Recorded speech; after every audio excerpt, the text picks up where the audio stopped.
삼성바이오로직스는 2011년 설립돼서 2016년 유가 증권시장에 상장했습니다. 주요 사업은 의약품 위탁 생산 및 세포주 개발 및 공정 개발 위탁 생산인데요. 동사는 인천 송도 경제자유구역에 상업용 생산설비 36만 리터와 임상용 생산설비 4천 리터로 총 36.4만 리터의 생산 캐파를 확보해서 글로벌 바이오 위탁 생산 회사로 성장하고 있습니다. 2023년까지 25.6만 리터의 제4공장의 준공도 함께 추진하고 있습니다. 최근 1분기 기준 주요 고객사의 비중은 유럽 소재 55.9%, 미주 소재 23.2%, 국내 10.5%, 기타 10.4%로 구분되며 바이오 의약품 연구개발 자회사인 삼바이오 에피스와 아키젠 바이오텍은 바이오 시밀러 개발 및 삼성 상업화를 진행하고 있습니다. 최근 실적도 한번 확인해 보겠습니다. 네, 2021년도 연결 기준 매출액은 1조 5,680억 원, 영업이익 5,373억 원을 기록했고요. 당기순이익은 3,935억 원을 기록했습니다. 매출액은 전년 대비 34.6% 증가했고 영업이익은 83.5% 증가했으며 당기순이익은 63.3% 증가했습니다. 회사는 1공장에서 3공장의 안정적인 가동에 따른 매출액 및 손익이 증가했다고 밝혔습니다. 네, 이렇게 기업 정보 알아봤고요. 대표님, 어떤 공시가 있었나요? 네, 바로 어제였습니다. 단일 판매 공급 계약 체결 소식을 전해왔는데 수주 공시죠. 내용 살펴보겠습니다. 단일 판매 공급 계약의 구분입니다. 기타 판매 공급 계약으로서 의약품 위탁 생산 계약입니다. 계약 금액은요 2,768억 원. 회사의 최근 매출액의 17.6%에 해당되는 규모입니다. 계약 상대방은 MSD사고요. 계약 기간은 7월 1일부터 2028년 12월 말까지입니다. 하단 내용도 보도록 하겠습니다. 해당 계약은 2021년도 9월 29일에 공시된 투자 판단 관련 주요 경영사항이 돼서 본 계약을 체결한 건이다. 상기 계약 금액은 투자 판단 관련 주요 경영사항 공시 금액에서 환율 1294.2원을 적용한 금액이다. 상기 계약 금액은 고객사의 수요 증가에 따라서 미화 3억 8,086만 달러를 증액할 수 있다. 즉 추가 수주를 받을 수 있다라는 이 단서를 좀 달았죠. 상기 계약의 종료일은 생산 일정, 계약 조건의 변경에 따라서 변동이 가능하다라고 좀 밝히는 공시인데 이 공시가 사실상 이 투자 판단 관련된 공시였죠. 2021년도 9월 29일 작년 공시 때 내용 보도록 하겠습니다. 회사 바이오 의약품 위탁 생산 계약의 의향서를 체결했다라고 좀 밝힌 바 있었어요. 전체 금액은 490억 원 규모인데 의향서는 2021년도 9월 29일자로 좀 체결을 했고 본 계약을 체결할 경우 확정된 내용을 공시할 예정이다. 의향서라는 건 구매 의향서 앞으로 우리한테 이렇게 해서 납품을 해주세요라는 법적 구속력을 수반하는 의향서입니다. 그렇지만 최근에 최종적인 어떤 스펙이라든지 납품의 규모, 용량, 기간이 명시된 것은 아니죠. 네네. 즉 본 계약 이전에 단순하게 우리 앞으로 잘해봅시다 이런 계약은 아니고요. 위탁 생산의 계약 의향서라는 건 사실상 법적인 구속력을 수반했다라고 좀 보는 공시인데 최근에 회사가 이런 투자 판단 관련 주요 경영사항에 대한 공시가 좀 있었죠. 6월 30일자 공시도 이어서 보도록 하겠습니다. 회사는 바이오 의약품 위탁 생산의 의향서를 또 체결했는데 계약 상대방은 유럽 소재의 제약사입니다. 계약 금액은 673억이고요. 2021년도 10월 30일부터 2022년도 12월 말까지 올해 연말까지 납품하는 조건인데 하단 내용을 좀 보도록 할게요. 계약상 특정 조건이 충족함에 따라서 계약 금액이 확정됐다. 1,191.2원의 이 환율을 좀 적용했고요. 상기 최근 사업연도의 매출액 5.79%에 해당되는 금액이다. 계약 상대는 경영상의 비밀 유지 사유로 오는 연말까지 연말 이후에 공개될 것이고 해당 일자는 추후 변동 가능하다. 이게 뭐냐면 지금의 상황은 사실상 의향서 체결이라는 이 타이틀이지만 실제 본 계약에 준하는 이 계약 내용들이 내포되고 있다는 거죠. 하단의 내용처럼 지금 경영상의 비밀 유지 NDA 계약이 되어 있고 이에 따라서 공시의 세부 사항들이 유보된 것이다라고 좀 이해하시면 되는데 일단 12월 31일까지는 사실상 673억 원 규모의 이 매출 실적이 연말에 좀 잡히게 되는 것이고요. 이 부분이 최종 납품이 완료된 이후에 이 공시를 통해서 최종 이행 여부를 공개하겠다는 공시가 되겠습니다. 네, 이렇게 삼성바이오로직스의 의약품 위탁 생산 공급 계약 체결 공시까지 한번 확인해 봤습니다. 글로벌 제약사들과 파트너십을 구축하면서 좀 성장세를 확대해가는 모습인 것 같아요. 어떻게 보시나요?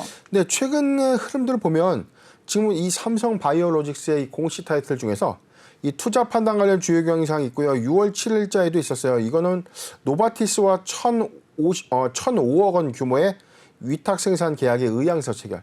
지금 위탁 생산의 의향서를 체결한다는 것은 단순히 본계약을 하면 되는데 네네. 왜 의향서만 체결하는 것인가 이렇게 볼 수 있는 것은 아니고 이 의뢰할 수 있는 의약품의 스펙이라든가 어떤 이 생산 규모에 대해서는 아직 확정되는 게 아니라 이 기간 안에서의 물량을 조절할 수 있기 때문에 전체적인 어떤 이 금액을 확정해 놓고 물량에 대한 어떤 생산 일정들을 좀 조율하는 이게 일회성이 아니죠.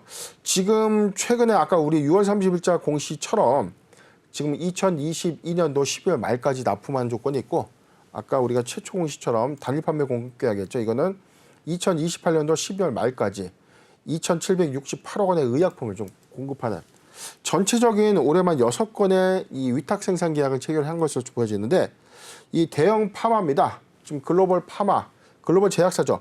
머크, 글락소스미스 클라인, 그리고 일라이 릴리, 노바티스 등의 이 빅파마가 다수를 좀 차지하고 있고 전체 수주 금액은요. 1조 1,602억 원에 해당되는 수치다. 전체 계약 금액이 7,251억 원인데 최근 매출액의 60%를 이미 초과한 수주를 지금 획득하고 있다는 것이죠. 이런 역량들이 지금 일회성으로 국한되는 게 아니라 사실 글로벌 제약사로부터의 상당한 러브콜을 현재 지금 받고 있다. 자, 이 관점이면 이 의약품의 위탁 생산을 원활하게 추진할 수 있는 이 삼성 바이오로직스의 생산 캐파에 우리가 좀 주목을 해봐야 되는데 지금 이런 어떤 이 수주 계약은 저는 좀 지속적으로 좀 늘어나지 않을까 봐요. 사실은 코로나19의 치료제 또는 이 백신의 위탁 생산들을 이 삼성 바이오로직스가 좀 수행을 하면서 이미 글로벌 제약사로부터 검증이 된 거죠. 네. 철저하게 의약품을 안전하게 생산할 수 있는 생산 기반 기술을 보유하는 이런 이점 때문에 오히려 이 글로벌 제약사들이 이 국내 이 대형 이 바이오 시밀러사와 사실상 이 협업 관계를 좀 더 확대해 나가는 것이 아닌가 전망이 되고 있는 상황입니다. 네, 이렇게 글로벌 제약사들의 러브콜을 받고 있는 삼성바이오로직스 긍정적인 전망이 기대되고 있습니다. 1분기 어닝 서프라이즈를 기록하면서 좋은 성적을 보여줬는데요. 호실적을 달성할 수 있었던 이 배경과 또 올해의 실적까지 예상해 보신다면 어떨까요?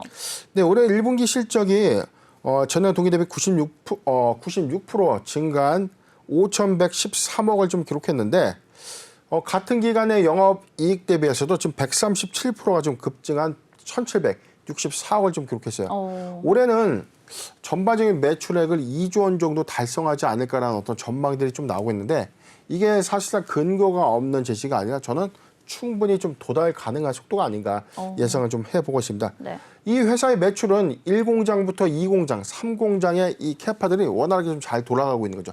전체적인 공정도의 양산들이 원활하게 좀 잘 이루어지고 있고 최근에 이 제품 판매량이 좀 급증하고 있고 아까 우리가 잠깐 봤었는데 납품 단가도 좀 변화가 있다는 거죠. 여기 하단의 내용 잠깐 보면 여기 달러 1,191.2원을 적용한 금액이었어요. 이 금액이 673억 원인데 지금의 환율은 거의 뭐 100원까지는 아니더라도 지금 1,190원 수준이 거의 뭐 100원 정도 이 환율이 좀 상승했죠. 네네. 이 기저효과가 환차익으로 좀 작용이 된다면 오히려 영업이익은 크게 상쇄될 수 있는 가능성이 크다는 관점에서 1분기에 이어서 이 상승 실적 기조, 즉 저는 2분기에도 어닝 서프라이즈 기조 유지되지 않을까 전망을 해봅니다.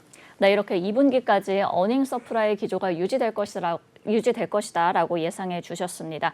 국내 제약 바이오 기업들이 세계 시장으로 이제 영역을 확대해 나가면서 바이오 산업에 대한 기대감도 모아지고 있는 상황인데요. K제약바이오의 종합적인 전망은 혹시 어떻게 보실까요? 네, 일단 이게 신약을 연구 개발해서 파이프라인을 창출하는, 즉 연구 개발을 해서 지금 신약을 연구 개발하는 회사의 바이오 사업 관련된 이 카테고리가 좀 있죠. 네네. 근데 지금 이 CMO 또는 CDMO라고 불리는 위탁 생산인데, 위탁 생산 단순하게 레시피를 받아서 생산을 해서 납품하는 게 CMO예요. 즉 의약품의 레시피를 단순하게 받아서 이거에 대한 어떤 이 레시피대로 만들어서 납품하는 구조가 CMO라고 치면, CDMO는 레시피의 연구 개발까지 같이 들어가서 생산 납품까지 이루어지는 게 CDMO인데, 지금 이 바이오시밀러사가 사실상 이 과거의 이 관점에서는 단순 위탁 생산의 관점에서 포지션이 좀 컸다면, 지금은 오히려 연구 개발을 통한 위탁 생산의 범위까지 확대되고 있다는 점. 자, 이 부분에 대한 어떤 기술 강점을 우리나라가 좀 갖고 있는데, 저는 바이오시밀러의 경우에는 2025년도 이후에는 그래도 우리나라가 글로벌 탑티어 안에서의 어떤 시장을 좀 선도하지 않을까 좀 전망을 해보고 있어요. 지금 전체적으로 삼성 바이오로직스의 경우에도 한 2025년도까지는 사공장 만약에 완성이 된다면 전체 62만 리터를 생산할 수 있는 규모거든요. 그렇죠. 지금 36만 4천 리터 정도 양산할 수 있는 어떤 물량인데, 거의 최 2배까지는 안 하더라도 사실상 이제 막대한 이 캐파의 어떤 증설 효과가 좀 있었고, 셀트리온이나 기타 이 SK 바이오 사이언스, 지금 CDMO를 진행하거나 CMO를 진행하고 있는 회사들의 어떤 캐파 양산들은 오히려 생산량들이 좀 크게 증가할 수 있는 설비 투자가 좀 강화되고 있다는 점에서는, 저는 2025년도 기점에서는 한국이 그래도 이 바이오시밀러 시장에서는 선두 주자로서의 어떤 역할을 하지 않을까 전망을 해봅니다. 네, 이렇게 2025년도 이후 우리나라 바이오 산업의 큰 성장까지 함께 예상해 주셨습니다. 대표님, 그럼 끝으로 대응과 투자 전략까지 부탁드릴게요. 네, 급락장임에도 불구하고 오히려 이 삼성 바이오로직스 비교적 좀 탄탄한 주가의 흐름들을 좀 보여주고 있다고 봐도 무방합니다.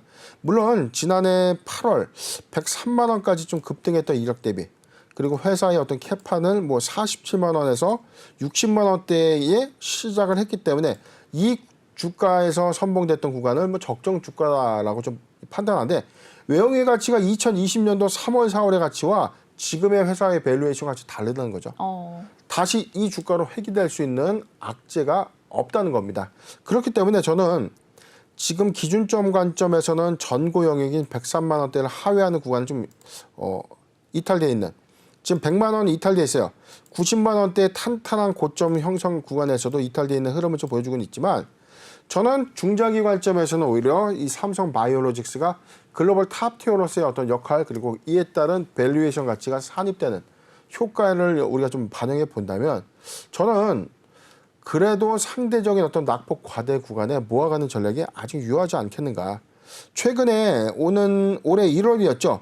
68만 4천 원의 신저가 부근에 어떤 주가 형성을 했었는데, 자, 이 구간이 가장 아쉬운 매수 유효 구간이었죠. 지금 저는 이렇게 보고 있는데, 그럼에도 불구하고 최근에 어떤 지수 급락했다는 어떤 장세임에도 불구하고 탄탄한 저점을 지지해주고 있다는 겁니다. 지금 보유자 관점에서 75만 원이 이탈되지 않는다면 보유 의견을 좀 제시해드리고, 매수하기 좋은 구간은 저는 이렇게 봤습니다.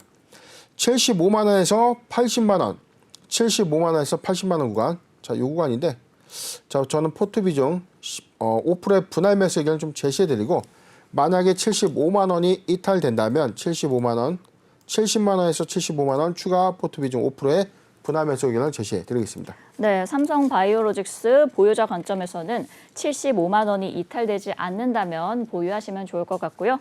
매수하기 좋은 구간은 75만 원에서 80만 원까지 포트 비중 5%의 분할 매수 의견 주셨습니다. 70만 원에서 75만 원까지도 포트 비중 5%의 분할 매수 의견 주셨고요. 중장기적으로 긍정적인 전망이 예상된다라고까지 정리해 주셨습니다.